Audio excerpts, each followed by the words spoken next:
Okay, this chapter is titled unimaginatively other punctuation, and it refers to just a few punctuation marks that I feel like didn't need a chapter or lesson of their own. It's kind of like the junk drawer in your house that has all those little miscellaneous items.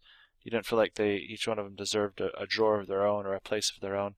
It's just that's kind of what this chapter is, a junk drawer of punctuation. The punctuation marks that we're talking about, though, are very important. They are not junk themselves. They can just be covered fairly briefly. So we're going to look at semicolons, colons, parentheses, dash, exclamation point, and question marks. So first, the semicolon. The guideline here is to use a semicolon instead of a period to show a close relationship between two sentences. The second sentence serves as a kind of follow-up thought.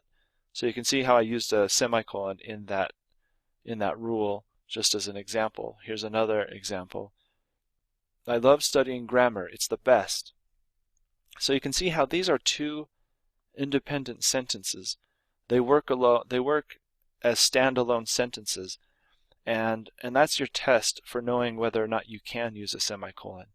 You can use a semicolon anywhere that you could use a period. You just use the semicolon if you want to, like I said, show a close relationship with that second sentence, as if it's a follow-up thought. Semicolons can also be used for what are called complex lists to avoid confusing the items as intended pairs. So normally in a list of items, we just separate those with a comma. Sometimes the items in the list themselves, though, require commas. Semicolons can be used to avoid confusion. So here's an example. Last summer, I traveled to New York, Paris, France, Rome, Italy, and Moscow, Russia. So about halfway through that list, we start to get confused. New York is its own place, Paris, France, and then we get the idea, okay, these are capitals and countries, and that creates a little bit of confusion. We kind of stumble on that. So a semicolon can be used to separate each item so that we know that capital city, or the city and the nation, are paired together and form one item in that list, as in the example here. Okay, a colon. Use a colon to indicate an abrupt stop with a list or specific information that will follow. Colons are a way of saying after this point you're going to get more information, and then there's an abrupt stop. So our new dog finally has a name, Edwin. The following vegetables contain calcium: spinach, kale, broccoli, and okra.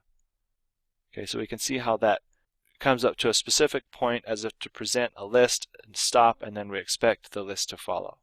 You do not use a colon if the list or information is integrated into the sentence. So for example, the two sentences we just looked at, if that information was integrated into the sentence, it would look like this, and it would not require a colon.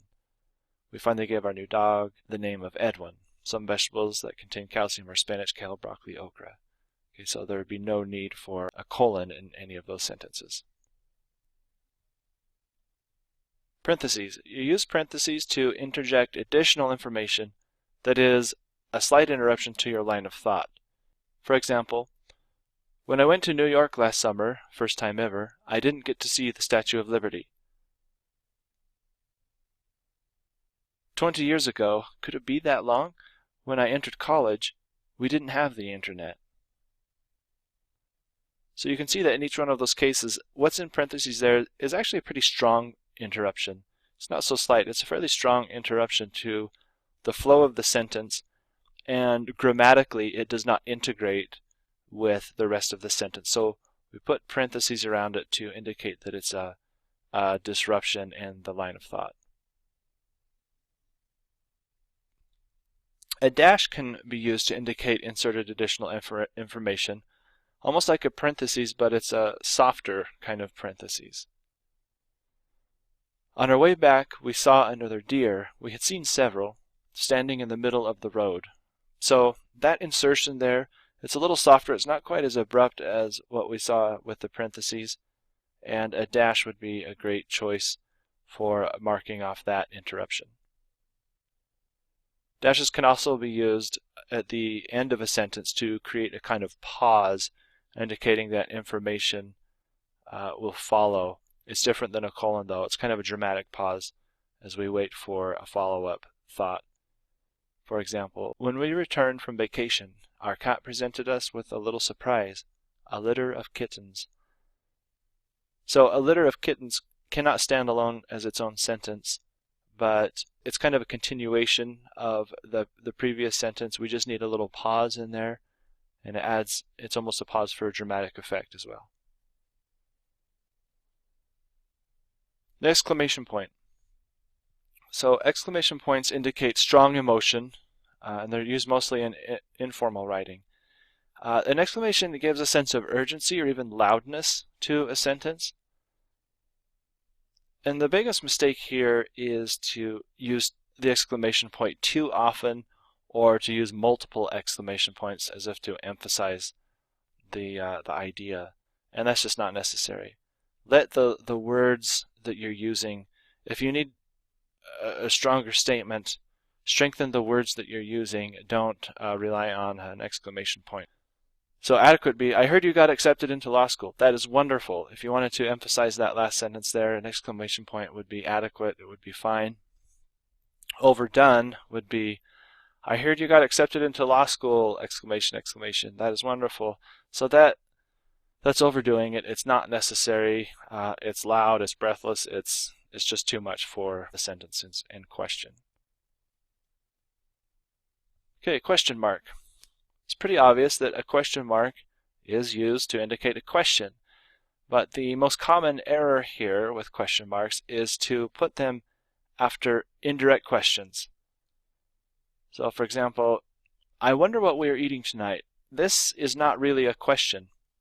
It's really just a statement. It's stating, I wonder what we're eating tonight. There is no question there. If it were a question, it would look like this. What are we going to eat tonight? Then it would take a question mark. So Dad asked me where you took the car last night. That is accurate as it is right there. You would not want to put a question mark after that. That's simply a statement.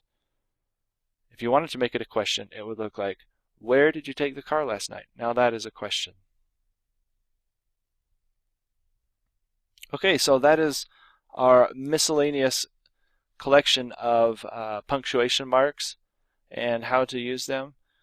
Be sure and download the exercises or purchase the hard copy book on Amazon.com, just the basics of English grammar, and practice these concepts. Even though they are in the miscellaneous category, the other punctuation category, they are no less important than any of the other concepts we have discussed here.